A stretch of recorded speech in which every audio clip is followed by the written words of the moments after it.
नमस्कार, मेरा नाम रजनीश निम्बार्क है और मैं मिनिएचर पेंटिंग आर्टिस्ट हूँ और पिछले करीबन 25 साल हो गए मेरे को काम करते हुए ये। और ये काम मैंने मेरे फादर से सीखा है। मेरे फादर का नाम घनश्याम निम्बार्क है।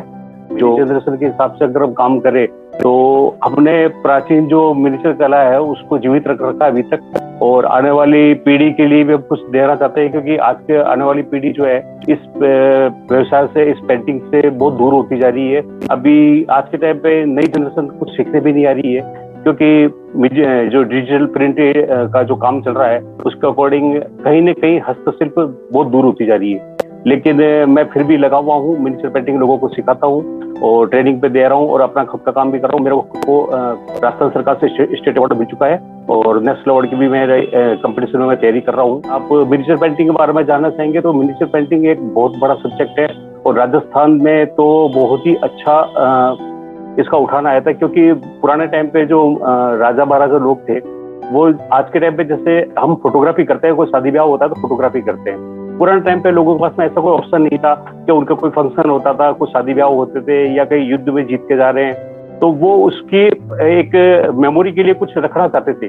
फोटोग्राफ के रूप में। तो वो क्या अपने साथ में अपने आर्टिस्टों को साथ लेके चलते थे, कहीं भी फंक्शन होता था उसमें आर्टिस्ट उनके साथ रहते थे और वो वहीं पे उनका ड्राइंग बनाते थे कि भाई आज शादी हुई है राजा की तो किस तरह से बारात गई है, किस तरह का प्रोसेसर, हाथी घोड़े थे किस तरह से सजे हुए थे, या युद्ध में जीत गए तो युद्ध में जब युद्ध लड़ा गया तो किस तरह से लड़ा गया, या महल जो उनके बने हुए हैं किस तरह से बने हुए हैं। उनको वो फोटोग्राफी एक तरीके से फोटोग्राफी बनाते थे वो, और वही कला को मिनिएचर के नाम से जाना गया है, क्योंकि उन्होंने उसके अंदर बहुत ही बारीकी से हर चीज के बारे में बताया कि उनके कपड़े किस तरह के होते थे, उनके कपड़ों में कौन कौन सी डिजाइन होती थी, या जो भी उनका बिल्डिंग जो महल होता था उस महल में किस तरह का काम किया गया है, उनकी दीवारों पे क्या अलंकृत था, उस तरह का उन्होंने सब चीजें इन्वॉल्व करी। और वो इतना माइनर लेवल पे काम करते थे, इतनी बारीकी से काम करते थे कि देखते ही आदमी ऐसा लगता था कि यार ये वाकई में इतना बढ़िया चीज बनती थी। उस जमाने में का कल्चर अलग अलग था, हर कल्चर के हिसाब से पेंटिंग बनी हुई है। राजस्थान में राजस्थान के हिसाब से बनी है। जब हमारे इंडिया में मुगल आए तो मुगलों ने किस तरह से उनका रहन सहन किया था वो सारा उनकी पेंटिंगों में दिखाई देता है। राजस्थान स्कूल में किशनगढ़ का देखेंगे, जोधपुर स्कूल का देखेंगे, उदयपुर की शैली देखेंगे, इन सब की शैलियों में अलग अलग तरह का वहां के कल्चर को लिया और उस तरह से काम जो करना दिखाया उन्होंने। और जितना